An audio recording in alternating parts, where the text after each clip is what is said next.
Yes sir. हंकल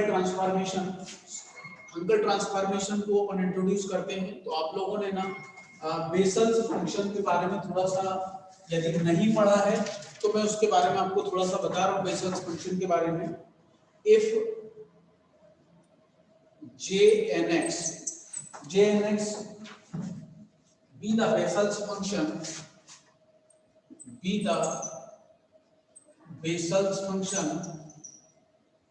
Bessel's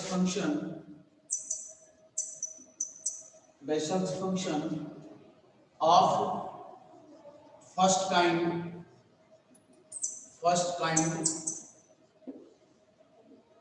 of order n।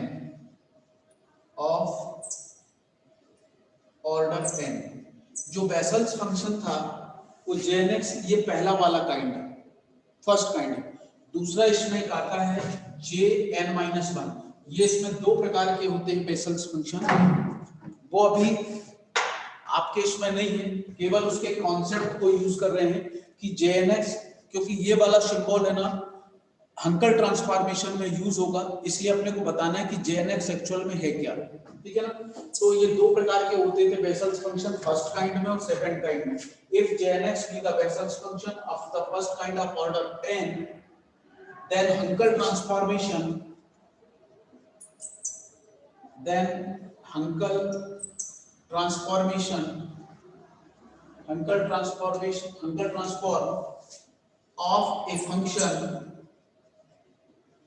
of a function fx,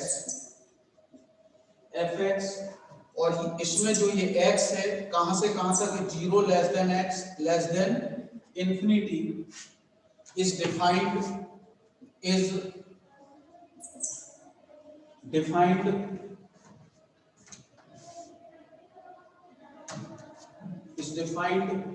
by hs। Hankel transformation को कैसे represent करेंगे, hs से represent करेंगे। And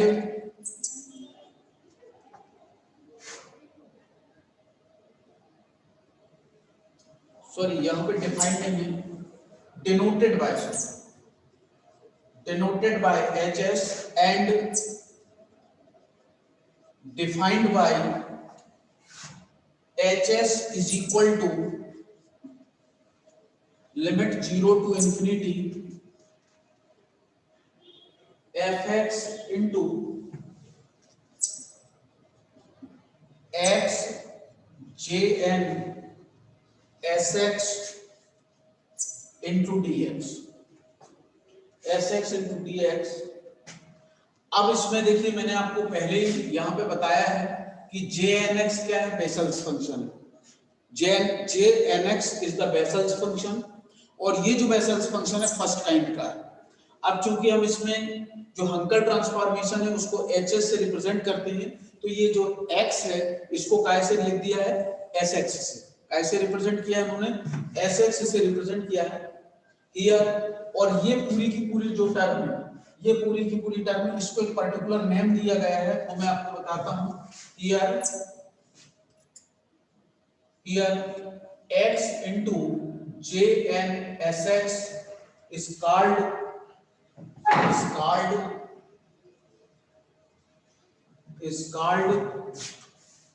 the kernel of transformation. ये इसका name होता है कि इस वैल्यू को हम क्या बोलते हैं, इकट्ठे कर्नेल कहते हैं। Kernel of transformation is called the kernel of transformation। कौन सा ट्रांसफॉर्मेशन, हंकल ट्रांसफॉर्मेशन। ये जो होता है ये पूरा वर्ड होता है x jnx sx, ये कर्नेल कहलाता है हंकल ट्रांसफॉर्मेशन का। हंकल ट्रांसफॉर्मेशन को कैसे रिप्रेजेंट करते हैं, hs से। This hs is equal to 0 to infinity fx x jnx sx। ये पूरी टर्म कर्नेल होती है, और जो jn-sx होता है ये बेसल्स फंक्शन होता है फर्स्ट काइंड का। तो ये इसकी डेफिनेशन है हंकल ट्रांसफॉर्मेशन की। इसमें दो इंपॉर्टेंट फार्मूले हैं, बहुत इंपॉर्टेंट थिंग है, दोनों इंपॉर्टेंट फार्मूले मैं आपको बता रहा हूं, उनको नोट करिएगा आप लोग। जिनका हम यूज करेंगे, इंपॉर्टेंट फॉर्मूलाज जिसको हम न्यूमेरिकल में यूज करेंगे, integration 0 to infinity, integration 0 to infinity x to the power n j n minus 1 x into dx is equal to xn jn x 0 to infinity. यदि इस वाले टर्म में मैं x को काय से रिप्रेजेंट कर दूं, sx से, ये जो ट्रांसफॉर्मेशन है ये बेसल्स फंक्शन के लिए डिफाइन है क्योंकि इसमें s नहीं आ रहा है, ठीक है। अब हमको इस बेसल्स फंक्शन के साथ में इस फंक्शन को हंकल ट्रांसफॉर्मेशन में चेंज करना है। तो जब हम इसको sx से रिप्रेजेंट करेंगे 0 to infinity x to the x 0 sx is equal to, आप इसमें भी लिख सकते हो, कोई जरूरी नहीं कि मैं उसको अलग से लिख रहा हूं, आप n-1 sx into dx equal to x to the power x upon s j n sx 0 to infinity. इस फार्मूले को समझने के लिए आप लोग ध्यान से देखिएगा, ये फार्मूला है क्या, इसमें कैसे अपन इसको मैंने कन्वर्ट किया है, ये इसको आपको याद रखना पड़ेगा फार्मूले में, x to the power n jn minus 1 x dx। तो हम इसकी वैल्यू क्या रिप्रेजेंट करते हैं, x to the power n, यहां जितना भी बेसल्स फंक्शन लिखा है उससे एक ज्यादा यहां पर लेना है, मोर देन 1। इस साइड पूरा दिख रहा है क्या, नहीं दिख रहा है, बोर्ड कट रहा है, x नहीं दिख रहा था, पूरा नहीं दिख रहा, jn x 0 टू इंफिनिटी। अब आपको क्लियर दिख रहा होगा, x to the power n jn x 0 to infinity. ये लिखा कैसे, जितना बेसल्स फंक्शन यहां पर है उससे एक ज्यादा, मोर देन 1। ये देखिए आप, ये बेसल्स फंक्शन के फॉर्मेट में ये फार्मूला था, मैंने इसको हंकल ट्रांसफॉर्मेशन के फॉर्मेट में लिखा है। कैसे हंकल ट्रांसफॉर्मेशन मैंने कैसे पहचाना, उसमें sx अपन ने यूज किया। x यदि मैंने यहां पर xn होता और यहां पर xn होता तो यहां पर भी xn आता, मैंने यहां x लिया, jn-1 sx dx is equal to, तो जितना यहां x होगा उतना ही उतना x यहां पे। अब चूंकि ये एक्स्ट्रा टर्म s आई है, जैसे डिफरेंशिएशन में होता ना वैसे दिस अपॉन x, इससे एक कम हुआ एक ज्यादा हुआ, jn sx 0 टू इंफिनिटी, ठीक है। अब जब हम क्वेश्चन की तरफ देखना, इसकी जो प्रॉपर्टीज है वो आती हैं आपके एग्जाम में प्रूव करने के लिए, वो प्रॉपर्टीज आती हैं, तो अपन उस प्रॉपर्टीज के लिए वर्क करते हैं। देखिए एक क्वेश्चन मैं आपको कराता हूं, सिंपल क्वेश्चन है, सिंपल प्रॉपर्टीज है, बस आपको ये याद होना चाहिए कि इस फार्मूले में हमने ये किया है। यदि ये आपको समझ में आ गई तो ये आप इसकी प्रॉपर्टीज को सॉल्व करने में आपको प्रॉब्लम नहीं जाएगी, ठीक है।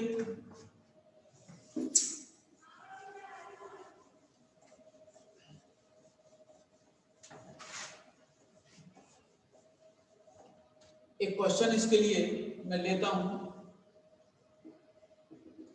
Evaluate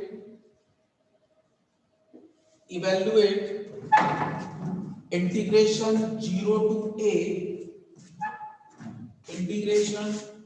0 to a x square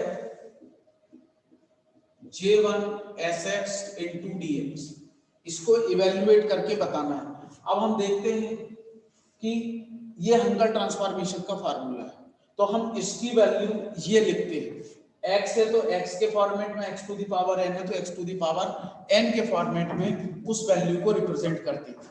अब जब हम इसको इवैल्यूएट करते हैं इसकी वैल्यू को, तो देखिएगा आप लोग, integration 0 to infinity x square, आप पहले इसकी स्टार्टिंग जो इनिशियल थी वो समझ में आ जाए तो फिर इसके बड़े क्वेश्चन की तरफ अपन चलेंगे।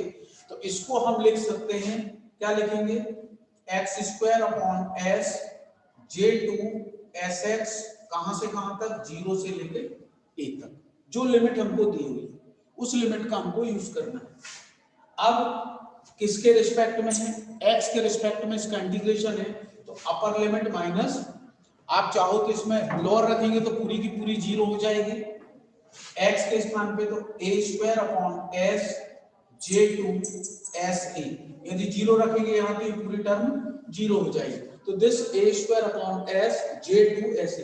देखिए इसमें मैंने इस फार्मूले को फॉलो करा, इस वाले फार्मूले को मैंने इसमें फॉलो किया। कैसे फॉलो किया मैंने इस फार्मूले को, उसको jn-1 था तो मैंने यहाँ कितना लिया, jn लिया, मतलब मोर देन 1, इससे एक ज्यादा। सेम प्रोसेस में j1 था तो मैंने देखिए यहाँ पे j2 लिया, x स्क्वायर था तो x स्क्वायर, चूंकि यहाँ sx है तो this is divided by s, ठीक है, तो ये हमारे पास, और लिमिट 0 to a थी तो 0 to a, ये इसमें अपर लिमिट माइनस, ये सिंपल बिल्कुल एकदम इवैल्यूएशन है। हंकेल ट्रांसफॉर्मेशन की पहली सबसे सिंपल प्रॉपर्टी कि हम इसमें हंकेल ट्रांसफॉर्मेशन में इस फार्मूले को अप्लाई कैसे करेंगे, ये सबसे इनिशियल है। अब मैं जो अगला बताने जा रहा हूं आप उसको ध्यान से देखो, उसमें आपको लगेगा कि हाँ इसमें क्या करना पड़ेगा।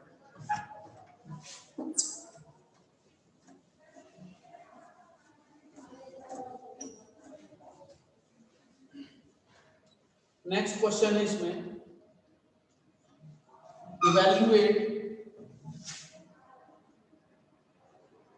evaluate integration 0 to a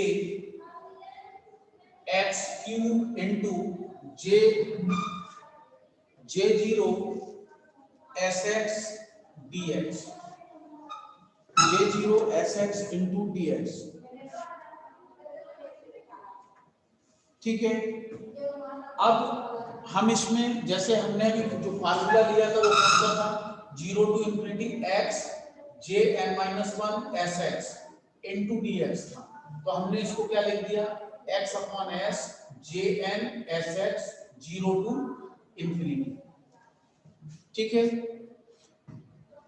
वो जो x to the power n को हमने यूज किया था, वो जो फंक्शन था x to the power n, यहाँ देख नहीं रहा होगा ब्लैक बोर्ड, हमने इसको यूज किया था 0 to infinity x to the power n jn x dx, तो इसको हमने क्या लिखा था, x to the power n n-1 jn x 0 to infinity, ये लिया था। ये केवल और केवल कौन सा फंक्शन था, ये बेसल्स फंक्शन के फॉर्मेट में था। जब आप हंकेल ट्रांसफॉर्मेशन के फॉर्मेट में लोगे तो यहां पर जो टर्म दी रहेगी जनरली x या x स्क्वायर या x क्यूब की टर्म होगी। तो जब x के लिए मैंने आपको x स्क्वायर के लिए फॉर्मेट ये बताया था, तो ये फार्मूला आया था आपके पास। यदि x क्यूब की बात आएगी तो फिर हम उसको दो पार्ट में डिवाइड करके सॉल्व करना पड़ेगा। x स्क्वायर तक तो हम इसको फॉर्मेट को फॉलो कर सकते हैं, लेकिन x क्यूब के लिए फिर हम उसको फॉर्मेट को फॉलो नहीं कर पाएंगे, इसलिए x क्यूब को कैसे सॉल्व करेंगे उसको ध्यान से देखो। ये अपने को दिया हुआ है, इसका सॉल्यूशन अपन स्टार्ट करते हैं। 0 to a x cube j0 sx into dx, इसको मैं ये लिखता हूं 0 to a x square into x j0 sx into visibility थोड़ी सी खराब हो गई सर। क्या सर दिख नहीं रहा सही से सर, थोड़ा सा हो जाएगा, अभी थोड़ा सा अनस्टेबल होता है, बीच बीच में कभी नेटवर्क की प्रॉब्लम आती होगी, वो हो जाएगा क्लियर, ठीक है ना। अब x क्यूब है तो x क्यूब को मैंने किस फॉर्मेट में लिखा, x स्क्वायर इंटू x के फॉर्मेट। x स्क्वायर तक होता तो हम इसको अप्लाई कर देते, ये केवल x स्क्वायर तक फॉलो कर रहा है, यदि उसके ऊपर जाते हैं तो फिर हमको इस फॉर्मेट में ब्रेक करना पड़ेगा, ठीक है। अब हमारे पास में इस इंटीग्रेशन के दो पार्ट हो गए, एक पार्ट ये हो गया और एक पार्ट ये हो गया, हमारे पास में दो पार्ट हो गए। अब इसमें दो पार्ट हो गए तो अपन इसमें फार्मूले को अप्लाई करते हैं, दो पार्ट वाले फार्मूले को। तो कैसे अप्लाई होगा ध्यान से देखो, इसमें अपन दो पार्ट वाले फार्मूले को जब अप्लाई करेंगे तो देखिए ये फर्स्ट फंक्शन है, सेकंड का इंटीग्रेशन, इसका इंटीग्रेशन अपन करते हैं। तो जब अपन इसका इंटीग्रेशन करेंगे तो देखना क्या लिखते हैं, ऑन यूजिंग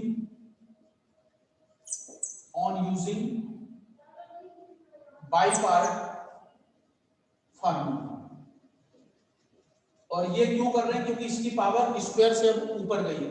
तो फर्स्ट फंक्शन सेकंड का जब अपन इंटीग्रेशन करेंगे तो 0 to a x j0 sx into dx minus integration 0 to a first का डिफरेंशिएशन 2x। फर्स्ट का डिफरेंशिएशन कितना आ गया? 2x। तो फिर अंदर के इसका इंटीग्रेशन करते हैं। तो जब इसके अंदर का integration 0 to a x j0 sx dx और फिर इस होल का इंटीग्रेशन। आप लोग ध्यान से देखिए, इसमें x इंटू साइन एक्स करते थे तो क्या करते थे? x फर्स्ट फंक्शन सेकंड का सर ये इंटीग्रेशन का एक बार फॉर्मूला बता दीजिए। फर्स्ट फंक्शन सेकंड का इंटीग्रेशन, ये देखिए, माइनस फर्स्ट का डिफरेंशिएशन एक्स स्क्वायर का डिफरेंशिएशन ये हो गया, इनटू सेकंड का इंटीग्रेशन, ये इंटीग्रेशन किया, और इन दोनों का जो रिजल्ट आएगा फिर इसका होल इंटीग्रेशन। एक्चुअल फार्मूला इसका ये होता है, आप लोगों ने 12th स्टैंडर्ड पे पढ़ा होगा, u into v dx। ये फर्स्ट फंक्शन, ये सेकंड फंक्शन, फर्स्ट सेकंड का इंटीग्रेशन माइनस फर्स्ट का डिफरेंशिएशन सेकंड का इंटीग्रेशन और फिर इस पूरे का इंटीग्रेशन, ये इसका ही फार्मूला होता है। ठीक है, तो हमने इस फार्मूला और हमने इसका रिजल्ट अभी लिखेंगे। अभी मैंने केवल उसको इंटीग्रेशन के फॉर्मेट में लिखा है। एक्स स्क्वायर आया इनटू, ये पूरे पे लिमिट अप्लाई होती है। अभी मैंने इसकी वैल्यू लिखना आपको बताया है अंकल ट्रांसफॉर्मेशन से। इसकी वैल्यू क्या लिखा है कि x upon s j1 sx, और लिमिट कहां से कहां तक? 0 से लेके a तक। इसकी वैल्यू अब भी मैंने लिखना बताया, माइनस 0 से a 2x, और इसकी वैल्यू भी सेम इसी फॉर्मेट में लिखनी है, x upon s j1 sx into dx, sx into dx। इसमें लिमिट का यूज नहीं करना है इस वाले अंदर वाले फंक्शन में। अब आपके पास में ये वाली जो टर्म आई है, ये जो टर्म आई है, इसमें लिमिट, इसका एक बार इंटीग्रेशन अभी और होगा। तो जब इसका एक बार और होगा तो अभी इसमें तो अपन लिमिट पुट कर दें, तो 0 जब लोअर पुट करोगे तो ये पूरा 0 हो जाएगा। अपर अपन पुट करते हैं तो क्या आएगा? इसमें भी पुट होगा a square a upon s j1 s a, minus lower put करेंगे तो ये पूरा 0 हो जाएगा, माइनस, अब देखिए 2 अपॉन s जो है इसे बाहर कर देना, integration 0 to a x square j1 sx into dx। ये हमारे पास में टर्म आ गई। ये वाले को सॉल्व करेंगे, इस वाले टर्म को सॉल्व करते हैं तो a Q upon s j1 sa minus 2 upon s। अब भी मैंने इस वाले को भी लिखना बताया है। इस वाले फार्मूले को जब अपन लिखेंगे तो क्या आएगा? क्या आएगा? इस वाले फार्मूले को लिखते हैं तो 2 upon s x square upon s, ये j1 है तो यहाँ पे कितना आएगा? j2 sx 0 to a। अब अपने को इसमें लिमिट को अप्लाई करना है, तो this is a Q upon s j1 sa minus 2 upon s, यहाँ पे आ जाएगा a square upon s j2 sx। इसको थोड़ा सा सॉल्व कर लें, a Q upon s j1 sa minus 2a square upon s square j2 sx। ये हमारे पास में इस टर्म का रिजल्ट है। यदि x क्यू है तो इस फॉर्मेट में लेके आपको उसको चलना है और फिर सॉल्व करना है। तो पहला जो क्वेश्चन जो अपन ने देखा वो बहुत सिंपल था। दूसरे क्वेश्चन पे जब अपन आए तो देखिए, यदि एक्स स्क्वायर तक है तो हम डायरेक्ट, जैसे इसमें मैंने, आप लोग ध्यान से देखें, ये एक्स स्क्वायर है तो एक्स स्क्वायर की मैंने डायरेक्ट फार्मूले के थ्रू वैल्यू रखी। लेकिन जैसे ही मोर देन 2 होगा तो फिर हमको उसको डिवाइड करना पड़ेगा और उस फार्मूले के थ्रू अपने को चलना पड़ेगा। ये जैसे क्यूब था, तो क्यूब को मैंने क्या किस फॉर्मेट में लिखा, एक्स स्क्वायर इंटू एक्स, और ये एक फंक्शन हो गया। इसका आप यदि इसको मैंने सेकंड फंक्शन क्यों नहीं लिया, ये आपको मालूम होना चाहिए। इसको हमने सेकंड फंक्शन इसलिए नहीं लिया क्योंकि इंटीग्रेशन में पावर बढ़ती है, इंक्रीज होती है। यदि एक्स स्क्वायर का सेकंड फंक्शन ले लेते तो एक्स क्यूब अपॉन 3 हो जाती, जबकि हमको पावर को डिक्रीज करना है, इसलिए हमने इसको फर्स्ट फंक्शन। क्लियर है? अब जो मैं अगला क्वेश्चन आप लोगों के लिए दे रहा हूं उसको आप लोग करिएगा। सर हाँ सर इधर J2 में भी SA होगा ना कहां पर सर? इधर लास्ट में लास्ट लाइन में J2 SA होगा ना? J2S upper limit. Okay sir. जहां पर अपने पास में x है वहां पर a को, फिर लोअर लिमिट तो यहां पर भी और यहां पर भी, तो यहां पे रखने से ये 0 हो जाएगा, ठीक है ना, ये भी a और ये भी, ठीक है ना। मैं जो अगला क्वेश्चन आप लोगों के लिए दे रहा हूं उसको ध्यान से देखिए, आप लोग उसको करिएगा।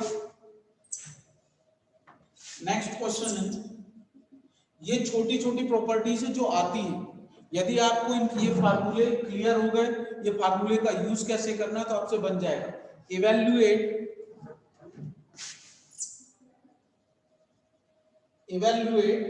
Integration 0 to a x in a square minus x square a0 sx into dx। अब आप इसको करिएगा कैसे, ध्यान से देखिए।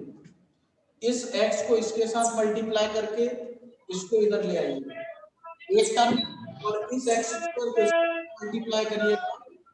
आपको म्यूट करें सब लोग, अनम्यूट करें, वो सॉरी म्यूट करें अपने आप को, सब लोग म्यूट करें।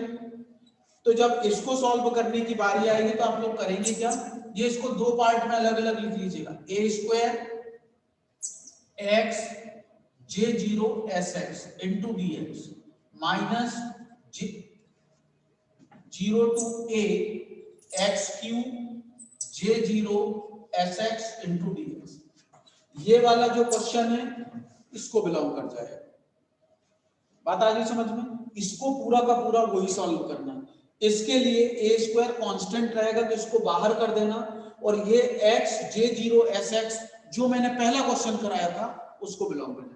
ऐसे इसमें दो तीन क्वेश्चन और हैं जो मैं आपको कल या परसों में फिर आपको बताऊंगा वो चीजें, ठीक है ना। इसके आगे बेसल्स फंक्शन का इसके अंदर और कैसे यूज है वो मैं बताऊंगा। तो ये वाले क्वेश्चन को आप लोग कंप्लीट करिएगा। इसमें क्या करना है, आपको इस पूरे फॉर्मेट को लेके चलना है, और इस वाले में जो पहला अपन ने इवैल्यूएशन देखा है उसको लेके चलना है। क्लियर है ना सबको? तो ये दो पार्ट होगा इस क्वेश्चन के, इस हंगर ट्रांसफॉर्मेशन के, एक पार्ट इसके साथ और एक पार्ट इसके साथ लेंगे। तो ये आपको ध्यान रखना है, और प्रयास ये करिएगा कि जितना अधिक से अधिक आप लोग भी, यदि आपको कहीं से बुक मिलती है तो आप लोग भी देखें, और कम से कम है ना घर में इसकी स्टडी करें, क्योंकि ये पोर्शन आप लोगों के लिए ऐसा